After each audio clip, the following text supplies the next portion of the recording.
오늘 증거할 본문 말씀을 봉독하도록 하겠습니다. 모든 일을 그 마음의 원대로 역사하시는 자의 뜻을 따라 우리가 예정을 입어 그 안에서 기업이 되었으니 이는 그리스도 안에서 전부터 바라던 우리로 그의 영광에 찬송이 되게 하려 하심이라. 그 안에서 너희도 진리의 말씀 곧 너희의 구원의 복음을 듣고 그 안에서 또한 믿어 약속의 성령으로 인치심을 받았으니 이는 우리의 기업의 보증이 되사 그 얻으신 것을 구속하시고 그의 영광을 찬미하게 하려 하심이라. 자, 이 말씀 가운데서 13절 말씀, 그 안에서 너희도 진리의 말씀 곧 너희의 구원의 복음을 듣고 그 안에서 또한 믿어. 그리고 이제 약속의 성령으로 인치심을 받았으니, 이 말을 중심으로 해서 복음이 무엇인가, 그리고 하나님이 우리의 믿음을 어떻게 보증하여 인을 치시는가 하는 것을 중심으로 해서 말씀을 살펴보고자 합니다. 복음이 무엇인가 라는 것을 지금 하나님께서 성경을 말씀을 통해서 지금 이렇게 증거하고 있는 겁니다. 그 안에서 너희도 진리의 말씀 곧 구원의 복음을 듣고 믿었다, 이렇게 증거를 하는데, 그리고 나서 너희가 믿은 것을 성령께서 오셔서 보증으로 인을 쳐주셨다라는 우리에게 임한 믿음의 경로를 분명하게 선언하는데, 그 선언하기 전에 하나님이 무엇부터 전제를 하는가 하면 하나님이 뜻하신 구속사의 전체적인 목표와 그 결과에 대하여 일단 전제를 한다는 점입니다. 그 얘기가 이제 지금 읽은 13절 이전에 11, 12절 말씀에 우리가 보게 돼요. 자, 보시자고요. 모든 일을 그 마음의 원대로 역사하시는 자의 뜻을 따라 우리가 예정을 입어 그 안에서 기업이 되었으니 이는 그리스도 안에서 전부터 바라던 우리로 그의 영광에 찬송이 되게 하려 하심이라. 하나님께서 우리를 구원하셨다. 그래서 어떻게 한다고요?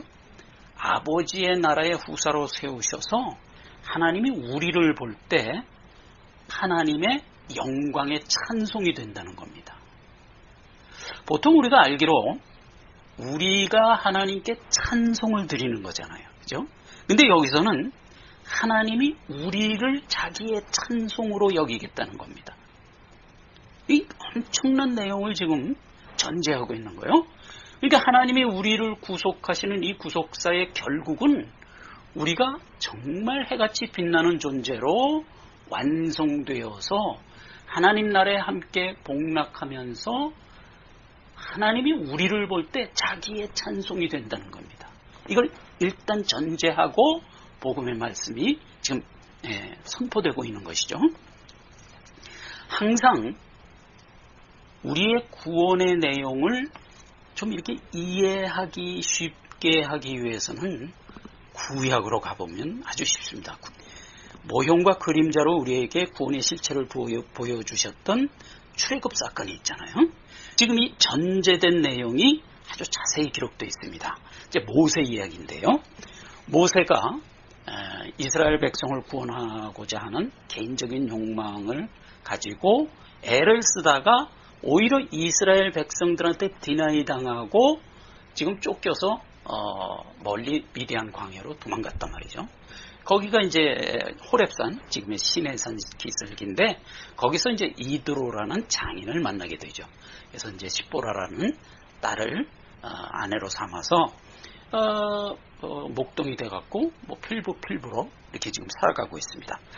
그렇게 살아가고 있는데 모세 마음속에는 이스라엘 내 민족 이스라엘 백성을 내가 어떻게 하든지 저 바로의 종된 신분으로부터 도와줘야 될 텐데 하는 그 사명감을 늘 가지고 있었지만 무기력하죠. 시내산 기슭에서 할 일 없이 목동 노릇으로 지금 일생을 살아가고 있단 말이죠. 근데 하루는 이제 목동 일을 하고 있는데 그 산 중턱에 떨기나무가 불이 붙은 거예요. 이 떨기나무는 그 이스라엘 전 지역에 거기가 반사막 지역인데 거기에 이제 아주 쓸모없는 가시떨기나무란 말이죠. 그거는 뭐 제목으로도 쓸 수 없고 또 무슨 뭐 양의 먹이로도 안 되는 것 같아요. 그러니까 천상은 뭐 화목으로나 쓰고 그러는 나무인데 그 나무에 불이 붙은 거예요. 그래서 무슨 뭐 무심코 아이고 떨기나무에 불이 붙었네. 그러고 이제 집으로 돌아갔단 말이에요. 그리고 이제 그 이튿날 다시 양을 치러 나와 보니까 아니 어제 붙었던 그 떨기나무 아직도 불을 붙고 있는 거예요. 그래서 이제 모세가 좀 이렇게 주목해 보니까 분명히 떨기나무에 불이 붙었는데 떨기나무가 타서 재가 돼서 소멸되지 않고 계속 붙는 거예요.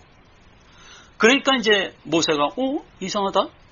내가 이 굉장한 광경을 확인하러 가리라. 성경에 그렇게 기록되어 있어요. 확인하러 가리라. 그리고 이제 떨기나무 가까이 간 겁니다. 떨기나무 뭐예요? 영어로 부시 대통령 이름. 그게 이제 크리스찬 네임입니다. 그래서 떨기나무 가까이 딱 섰더니 바로 여호와의 음성이 들리는 거예요. 모세야, 모세야. 내가 선 것은 거룩한 것이니 어서 내 발에 신을 벗으라.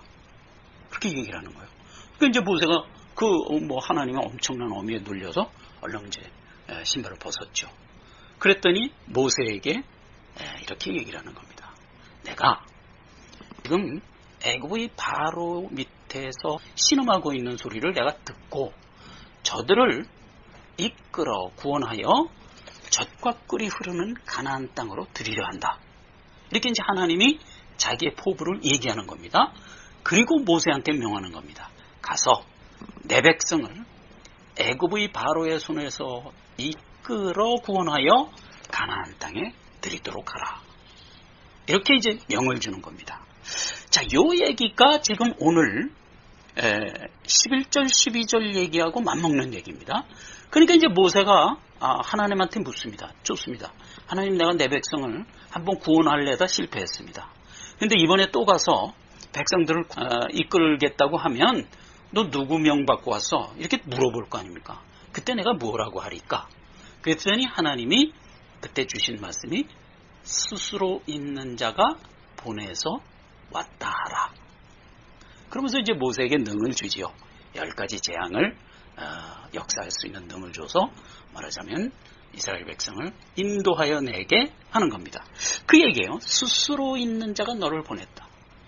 내가 선 것은 거룩한 것이니 발에 신을 벗으라. 요 얘기가 지금 11절 12절 얘기. 모든 일을 그 마음의 원대로 역사하시는 자의 뜻을 따라 우리가 예정을 입어 그 안에서 기업이 되었으니 이는 그리스도 안에서 전부터 바라던 우리로 그의 영광의 찬송이 되게 하려 함이라. 지금 이스라엘 백성이 바로의 학정에서 종되어 신음하고 있을 때 이스라엘 백성을 하나님이 뭐라고 불렀어요? 내 백성이라고 그랬단 말이에요. 내 백성을 끌어와라. 그러니까 우리가 구원과 관련해서 분명히 알아야 될 것은 종되어서 하나님 모르고 살고 있는 하나님의 백성들이 예수의 복음을 듣고 믿어서 아멘 하고 나오니까 그때 구원이 이루어졌다. 이렇게 얘기하면 안 되는 거예요. 원래 우리는 언제부터 하나님의 아들이라고요? 언제부터 하나님의 자녀라고요? 예수를 모를 때, 우리가 경건치 않을 때, 죄인 되었을 때, 원수 되었을 때, 그때 이미 우리는 하나님의 자녀라고요. 지금 여기 그림에서도 동일하잖아요. 바로 밑에서 종살이하면서 신음하고 있는 이스라엘을 구하라 그러지 않고 내 백성을 구하라 이렇게 얘기하잖아요. 그렇죠? 그게 동일한 거예요. 그러니까 이미 하나님의 백성이었다니까요. 옛날에 안 믿었을 때 그때부터 이미 하나님의 백성. 그러니까 그 얘기가 전부터 바라던 우리로 그의 영광이 되게 하려 함이라. 왜요? 예정을 한단 말이에요. 전부터 하나님께서 예정하셔서 전부터 바라던 우리라고요. 이게 이제 구원의 실체란 말이에요. 자, 그래서 복음이 무엇인가? 라고 우리가 정의를 할 때는 일단 복음은요, 신령한 겁니다. 왜 신령하냐면 복음은 인간의 생각과 지식으로부터 나온 말이 아닌 거예요.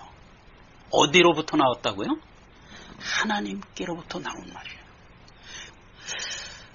사복음서 마태, 마가, 누가, 요한 이 사복음서에 제일 먼저 기록된 복음서가 마가복음입니다. 마가복음 1장 1절은 어떻게 시작되냐 하면 복음의 시작이라 이렇게 시작합니다. 근데 그 복음이라는 말 앞에 수식어가 이렇게 달려있어요. 근데 그 수식어를 보면 하나님의 아들 예수 그리스도 복음의 시작이라 이렇게 되어 있습니다. 그러니까 복음이 무엇이라고요? 하나님의 아들 예수 그리스도란 말이에요.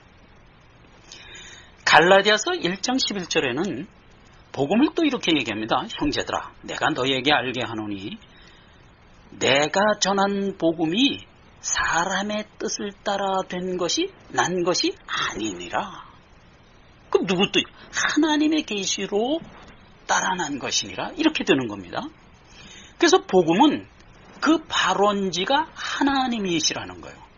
그러니까 하나님으로부터 온 복음이기 때문에 복음은 신령한 겁니다.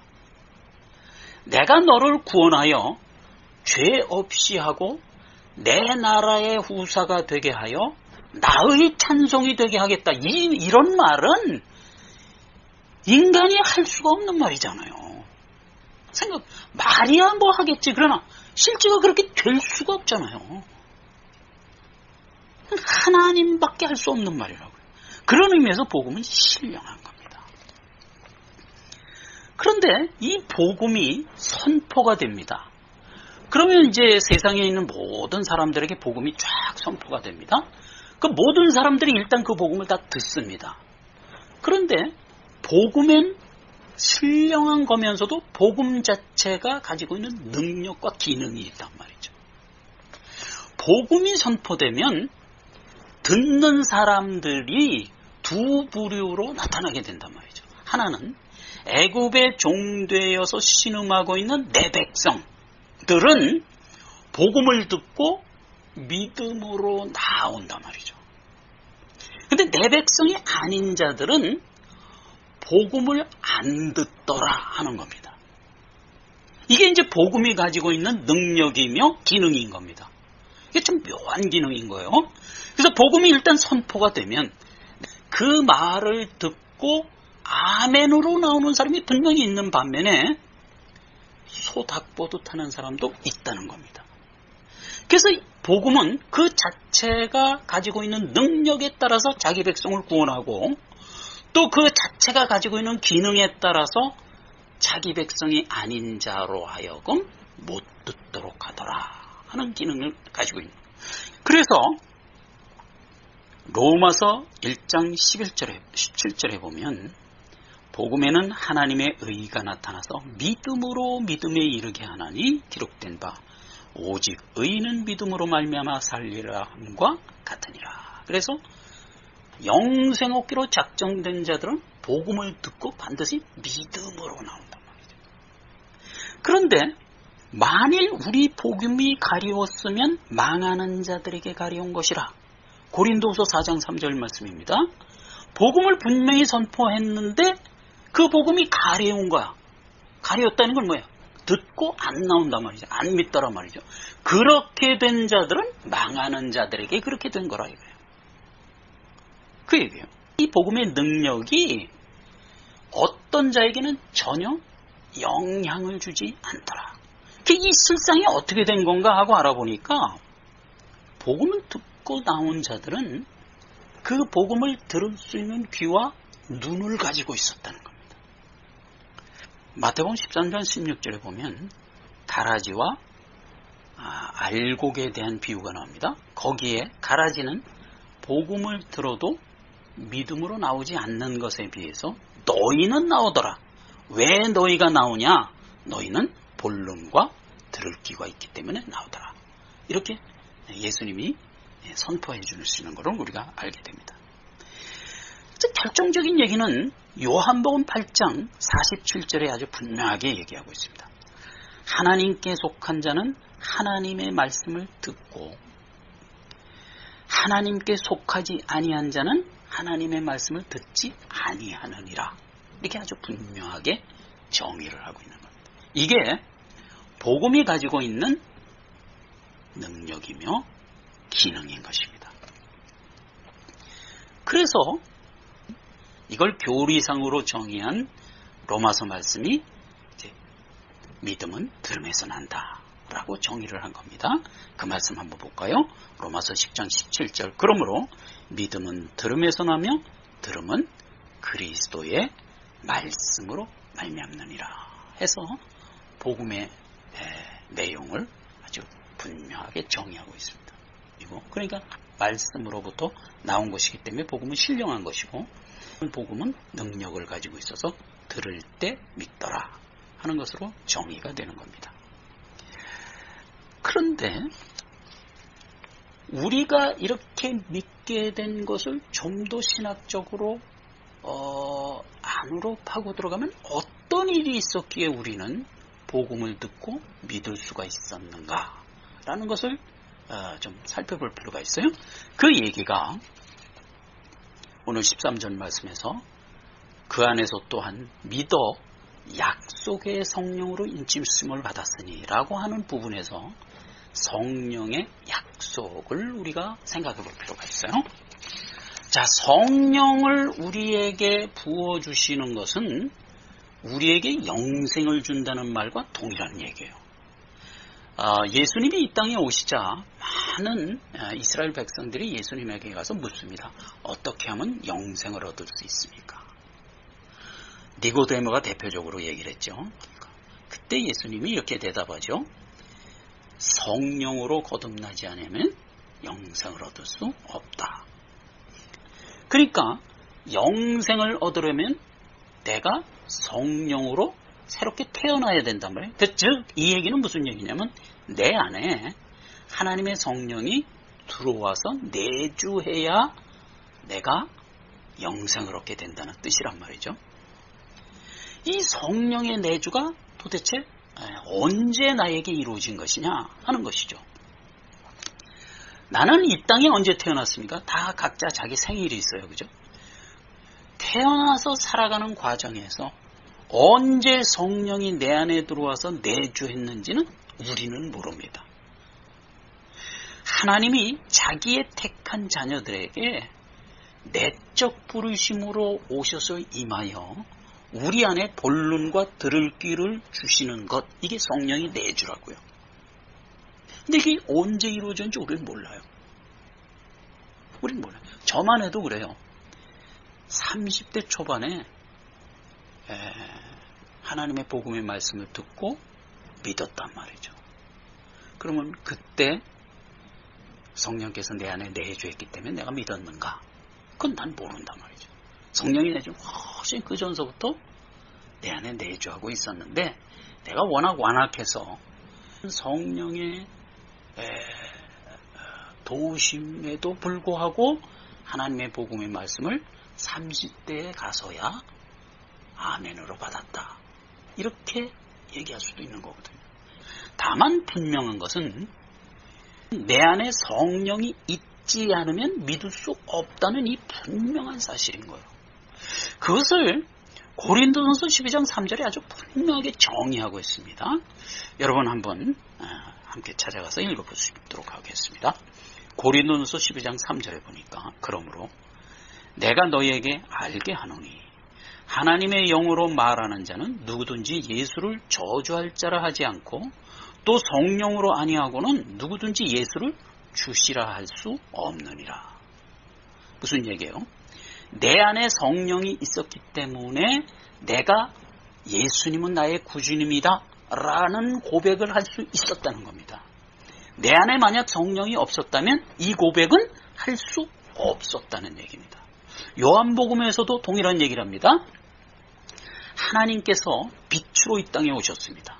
그래서 자기 땅에 자기 백성들이 영접지 아니하였으나 영접하는 자 곧 그의 이름을 믿는 자들에게는 하나님의 자녀가 되는 권세를 주셨으니 그 다음이 중요합니다. 이는 사람의 뜻으로나 육종으로 된 것이 아니고 하나님께로부터 나온 자들이니라. 이렇게 정의하고 있는 겁니다. 그러니까 예수 그리스도가 성육신하여 이 땅에 오셨어요. 그건 빛으로 오신 거예요. 이게 세상의 빛으로 오신 겁니다. 세상은 어둡습니다. 그런데 어둠이 그 빛을 깨닫지 못하는 거예요. 분명히 자기 땅에 왔음에도 불구하고 자기 백성이 영접질 않는데 그 중에 영접하는 자들이 있다는 겁니다. 근데 그 영접하는 자들은 누구라? 하나님께로부터 난 자들이 영접하더라 이거예요. 그러니까 결국 누가 영접한 거예요? 하나님의 택한 백성들이 영접을 하더라 이거죠. 그렇죠? 그럼 그 백성들은 어떻게 영접을 했을까요? 그 안에 성령이 내주했기 때문에 영접을 했다는 결론인 겁니다. 그렇지 않습니까? 그래서 내적 부르심은 하나님께서 우리를 택하실 때 언제인지 모르지만 우리 안에 들어와서 내주를 하고 계시는 겁니다. 이게 내주하고 있는 상태에서 복음이 계속 들려지고 있는 거예요. 그 복음을 듣고 내 안에 성령의 도움으로 조금씩 깨달아 마침내 아멘으로 나오게 되는 거예요. 이게 들음으로 믿는다라는 현상의 실상이다 이겁니다. 성령의 내주는 그래서 하나님의 은혜인 거예요. 우리가 복음을 듣고 믿게 된 것은 우리의 행위 때문에 믿게 된 것이 아니잖아요.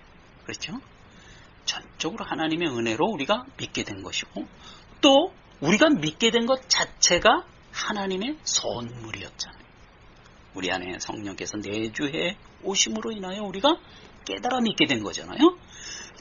근데 이제 오늘 살펴보려고 하는 것은 이렇게 믿은 자들에게 성령께서 한 번 더 인을 치시는 사건을 우리가 어떻게 정의해야 되는가 하는 것을 오늘 결론적으로 살펴보려는 겁니다.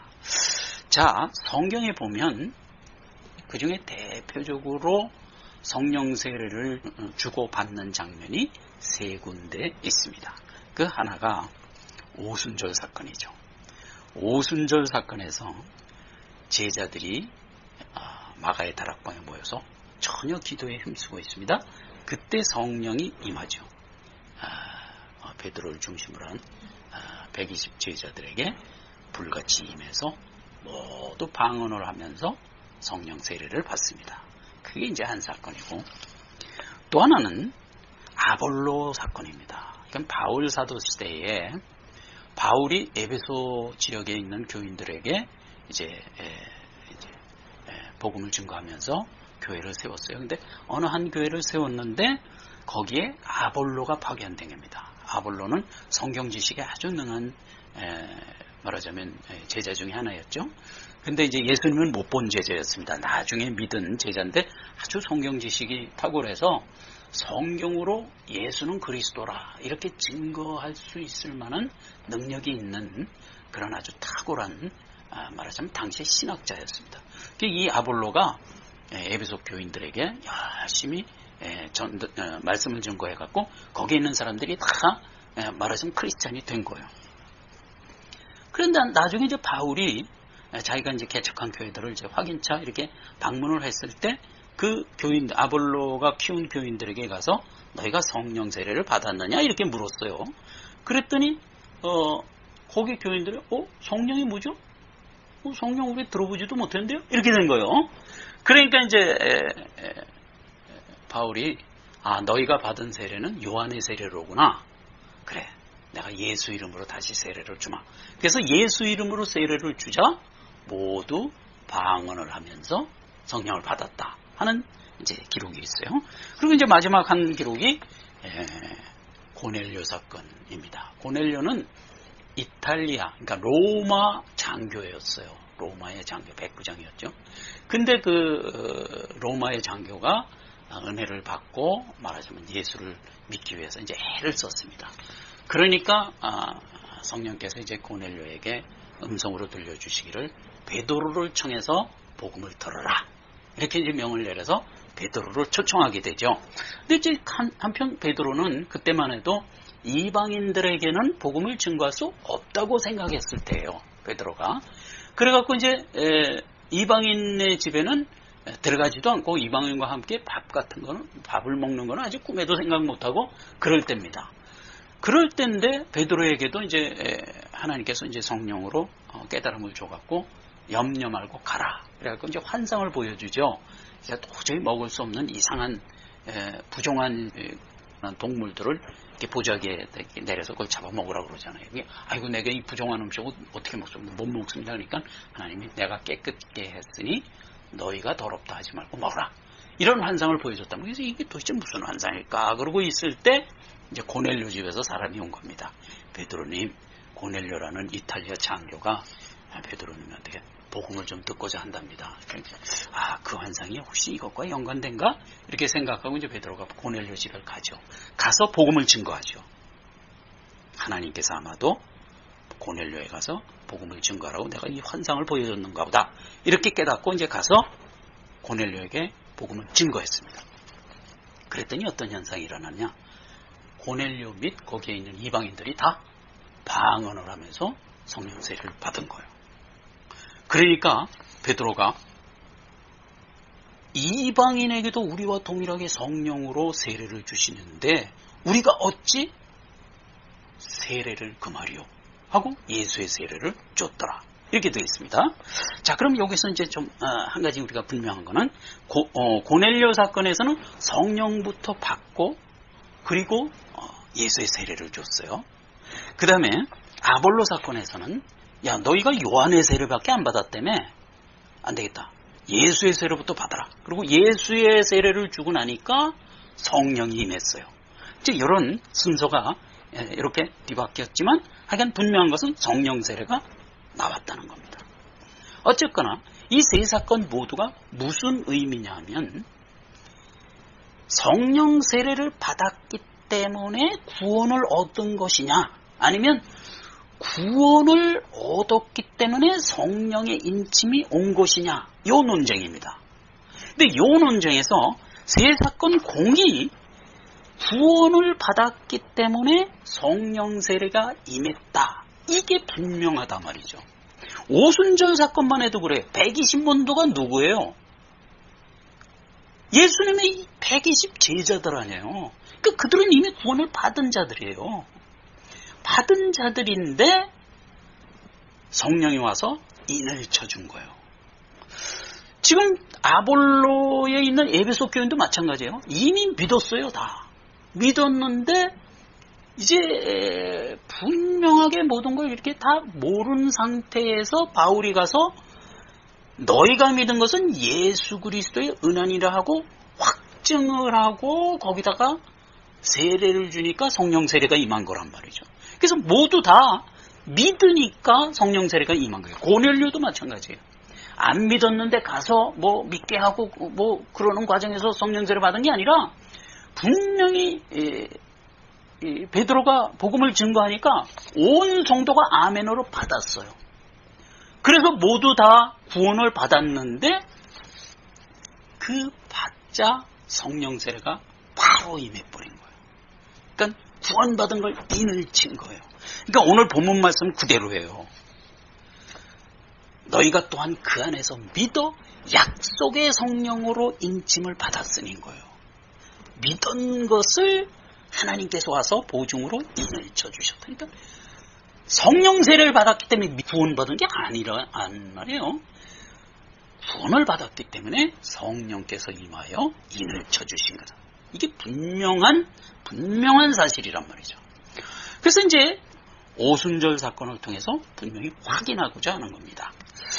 자, 여러분 성경에서 유명한 예수님의 제자는 누구예요? 바울, 베드로, 뭐 이런 요한 이런 아주 유명한 제자인데 오늘 살펴보는 것은 베드로입니다. 베드로는 요한복음 21장에서 완전히 시리에 빠져 있었습니다. 그때까지 베드로는 예수님과 3년을 동행했어요. 그래서 예수님으로부터 여러 가지 칭찬도 듣고 뭐 혈책도 받고 이러는 가운데 예수님의 십자가도 목도했고 예수님의 부활도 목도했습니다.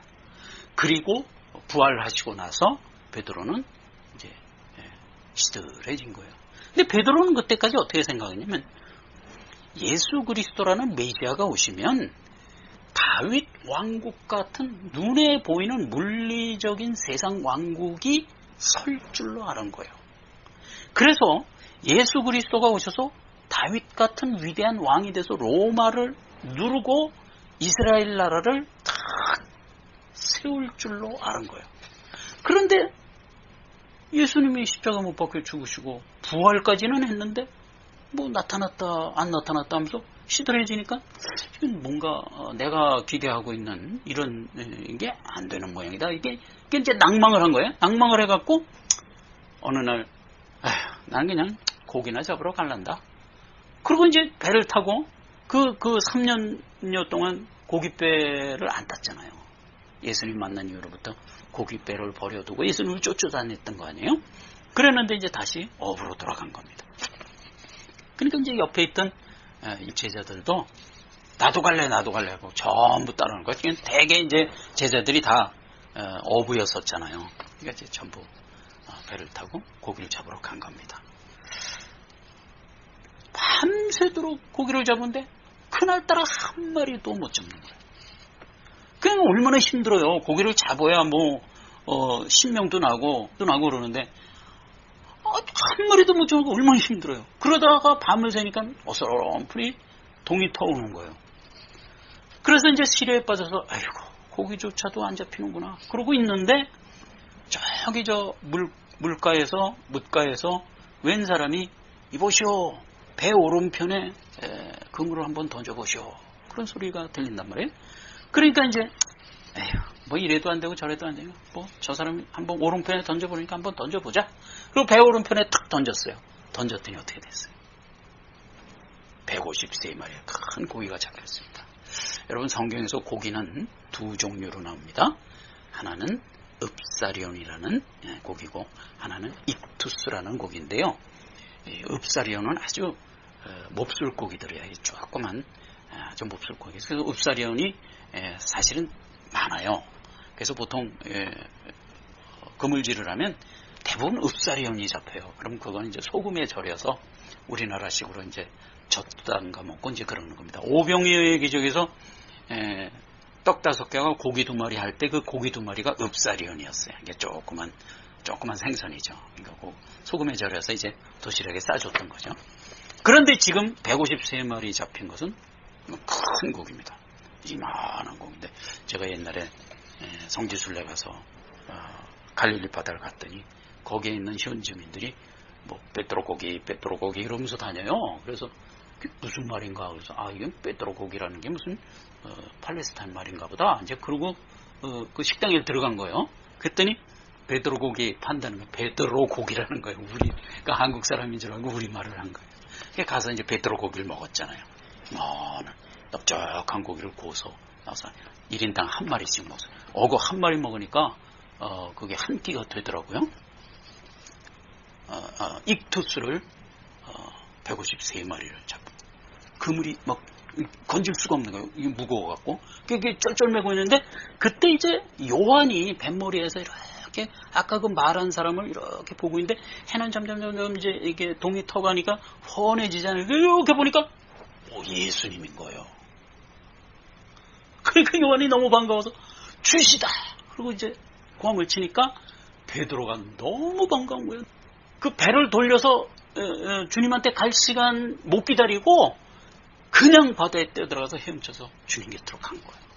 그래갖고 이제 온 제자들이 다 이제 나와서 153마리 그물 끌고 이제 주님 옆에 빙 둘러섰습니다. 근데 주님은 거기서 숯불을 피워놓고 앉아 계시는 거예요. 자, 요 지금 장면을 우리가 한번 좀 생각해 보자고요. 지금 때가 어느 때예요? 새벽이잖아요. 새벽이면 닭이 울잖아요. 여기저기서. 근데 닭이 우는 소리를 들으면 베드로는 마음이 심란해집니다. 왜 그렇죠? 옛날에 예수 그리스도가 겟세마네 동산 십자가 지기 전에 내가 내일 십자가에 못 박혀 죽게 되리라. 이렇게 이제 알려줬어요. 그랬더니 베드로가 주님 안 됩니다. 십자가에 못 죽습니다. 제가 맞겠습니다. 그랬단 말이에요. 그러니까 주님이 네가 나를 막아주겠다고? 베드로야, 네가 오늘 닭이 2번 울기 전에 3번 나를 부인하리라. 이렇게 실상을 말해줬어요. 그러니까 베드로가 주님 무슨 말씀입니까? 여기 있는 열 제자가 다 주님을 부인한다 할지라도 나만큼은 주님을 부인하지 않겠습니다. 저는 죽기까지 주님을 따르겠습니다. 이렇게 얘기를 했거든요. 그랬는데 로마 군병에 이제 가롯 유다가 와서 예수를 파니까 로마 군병이 와서 예수님 잡아갔잖아요. 그 능력 많은 예수님이 그냥 아무 힘도 없이 잡혀가 버리는 거예요. 그때부터 이제 제자들은 흩어지기 시작했어요. 그리고 예수님 끌고 가야바 관정까지 데리고 들어간 거예요. 그 이제 뒤에서 베드로는 슬금슬금 이제 몰래 따라가서 그 관정 앞뜰까지 이제 간 겁니다. 거기 가니까 숯불이 이렇게 펴져 있어요. 숯불이 펴져 있고 거기에 있는 대제사장 하속들이 숯불 쬐면서 왔다 갔다 하면서 일을 하고 있습니다. 예수님은 이제 그 관정 안으로 끌려 들어간 겁니다. 그래서 이제 바깥에서 베드로는 하속들 틈에 이제 속에서 숯불 쬐면서 안을 이렇게 힐끔힐끔 쳐다보고 있는 그런 상황이었어요. 근데 옆에 있는 비자 하나가 이 사람이고 예수 추종자 아니야? 이렇게 이제 까발리는 겁니다. 그러니까 베드로가 난 아니다. 난 저 예수가 누군지 모른다. 이거 부인을 한 거예요. 그러니까 또 딴 사람이 와서 이 사람 틀림없이 와서 이게 벌써 말투도 이게 갈릴리 말투 아니야 이거. 이 사람 틀림없이 맞아. 그러니까 난 아니야. 또 부인한 겁니다. 또 한 사람이 와서 또 그러니까 또 부인을 하는데 그때 저저하며 부인하더라. 참 이게 가슴 아픈 소리죠. 나는 아주 저주 말을 하면서 부인했단 말이죠. 바로 그때 3번을 부인하자 닭이 딱 우는 겁니다. 닭이 우는 겁니다. 근데 바로 그 순간에 관정 안에 들어가서 안 보이던 예수님이 살짝 보였어요. 보여서 이게 베드로도 예수님이 네가 나를 3번 부인하라 한 대로 자기가 된 걸 생각하고 자기 자신이 깜짝 놀라고 있을 그때 바로 관정 안에서 고문을 당하고 있던 예수님이 살짝 보이면서 고개를 돌려서 베드로를 쳐다봤습니다. 베드로가 그 순간 예수님하고 눈이 마주쳤어요. 이 말이 누가복음에 기록되어 있어요. 예수의 눈과 베드로의 눈이 순간적으로 마주쳤다. 이렇게 기록되어 있어요. 베드로는 주님 말대로 자기가 3번 부인한 것에 너무 놀라고 너무 통분해서 밖으로 튀어나가서 밤새도록 통곡하니라. 이렇게 되어 있는 겁니다. 그리고 이제 시리에 빠져서 고기 잡으러 갔다가 지금 주님 다시 만난 거예요. 그래서 그 주님 다시 만난 게 부활한 주님이 3번째 만난 것이다. 이렇게 기록한 걸 볼 수가 있죠. 그래서 지금 주님을 만났는데 지금 상황이 어때요? 새벽이에요. 여기저기서 닭은 울어댑니다. 닭 울음소리만 들으면 베드로는 가슴이 찢어지는 것 같아요. 그런데 주님 앞에 뭐가 있어요? 숯불이 놓여있는 숯불이. 하석들 틈에서 숯불 쬐면서 주님과 같이 눈 마주쳤던 생각을 하니까 숯불만 보면 베드로는 또 마음이 심란합니다. 근데 주변에 지금 누가 있어요? 제자가 빙 둘러서 있습니다. 10제자 앞에서 주님이 베드로가 뭐라고 호기 있게 얘기했다고요?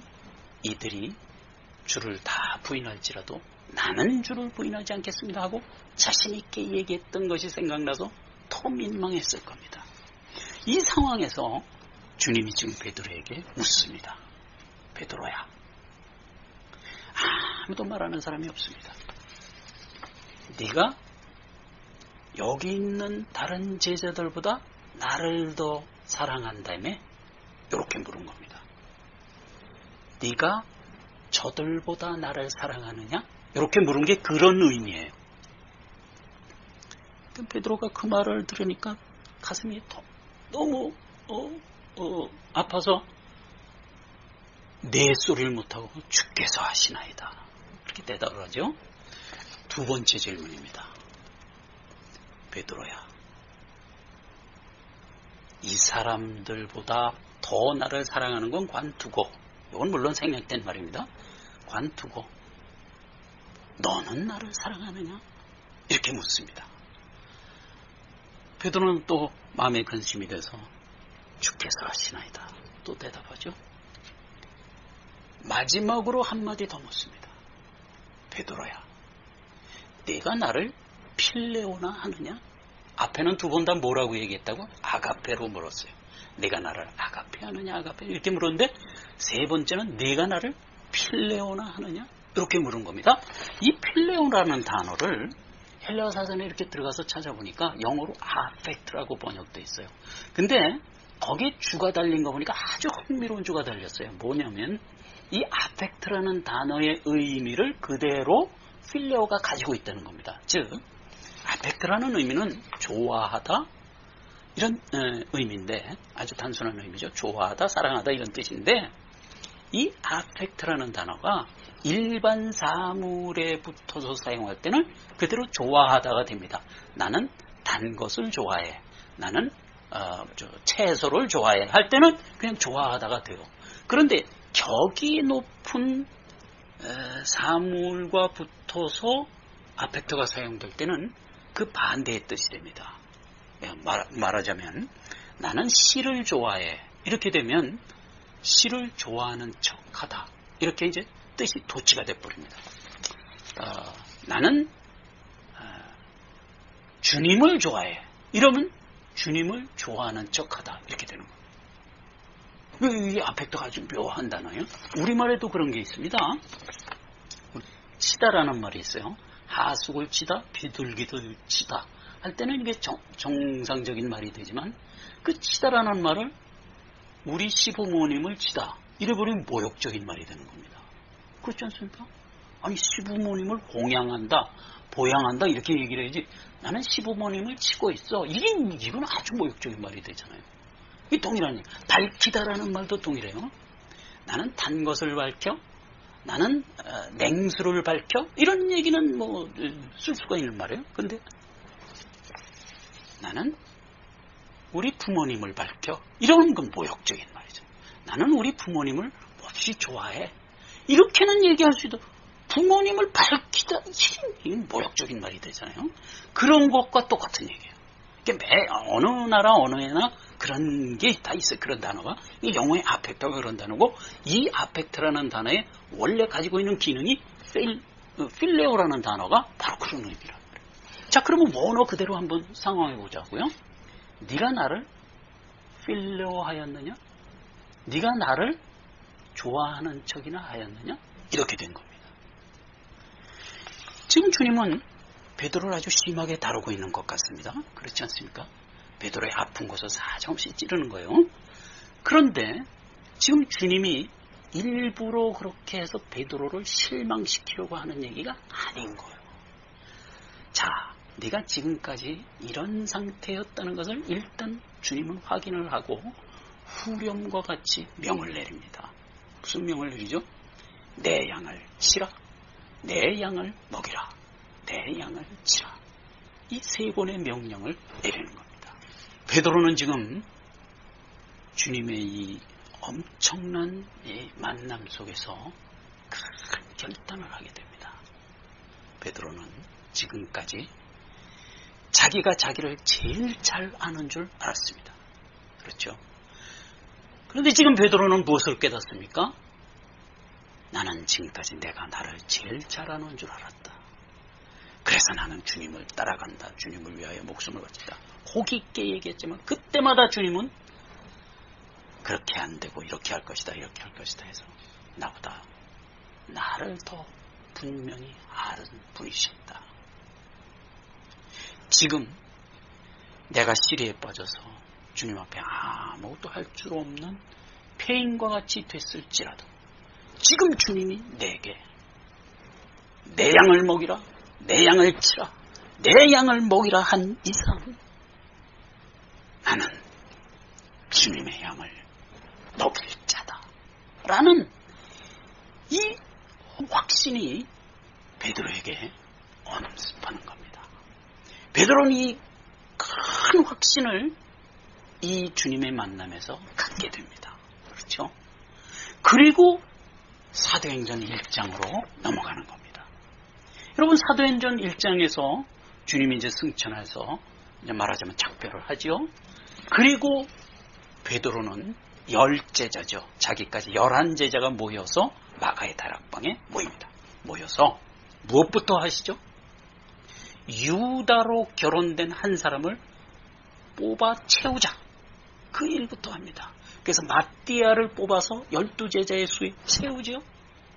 그래서 12제자를 확보하고 그리고 주의 증인된 일을 시작하는 겁니다. 그렇지 않습니까? 이미 베드로는 주님의 사도로서 일을 시작하는 겁니다. 주님의 명대로 내 양을 치라, 내 양을 먹이라, 내 양을 치라. 이 일을 시작한 겁니다. 그 시작한 베드로에게 그리고 11제자와 120문도에게 성령이 와서 인을 친 겁니다. 이게 오순절 성령 세례이고요. 여러분, 이 성령 세례가 베드로에게 임했기 때문에 베드로가 대사도가 됐다. 이렇게 해석을 하면 안 되는 겁니다. 베드로는 이미 성령 세례 받기 전에 주님으로부터 엄청난 깨달음과 확신을 갖고 이 일을 지금 시작하고 있는 겁니다. 그렇죠? 시작하는 베드로에게 주님이 땅 인을 치는 겁니다. 이게 성령 세례의 실상인 겁니다. 여러분, 지금 예수를 믿고 여기까지 온 여러분은 뭐 초신자도 있고 뭐 10년, 20년 된 수많은 세월 가운데 지금 믿고 있는 계시는 분들이 있을 겁니다. 여러분, 과거에 내가 믿기 시작할 때부터 쭉 한번 반추해 보십시오. 주께서 도저히 세상 능력과 세상 어떤 능으로는 할 수 없는 엄청난 간섭으로 나에게 오셔서 인을 채워주셨던 사건들이 분명히 있을 겁니다. 여러 모양으로 있을 겁니다. 우리가 예수를 믿고 주님의 성령의 인침으로 보증을 받은 사건들이 분명히 한두 가지가 다 있을 겁니다.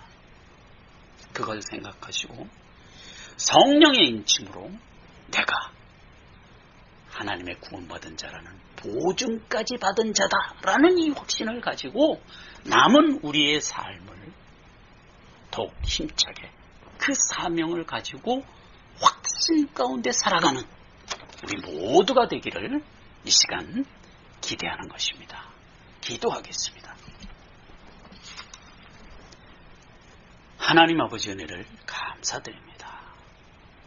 하나님께서 우리를 구원하신 것은 만세전에 하나님의 작정하시고 뜻하심에 의하여 구원된 은혜요 선물인 것을 깨닫습니다. 하나님께서 우리를 구원하시고 우리에게 오셔서 복음을 증거케 하시고 또 우리가 듣고 믿게 하시며 성령께서 우리를 보증으로 인까지 쳐주심으로 인하여 우리의 구원이 분명하고 확실하게 확증된 것을 깨닫습니다. 하나님, 우리가 이 구원의 분명한 확신을 가지고 우리의 남은 여생을 보다 주를 닮는 삶으로 힘차게 살아갈 수 있도록 때를 따라 도와주시기를 구합니다. 예수님의 이름으로 기도했습니다. 아멘.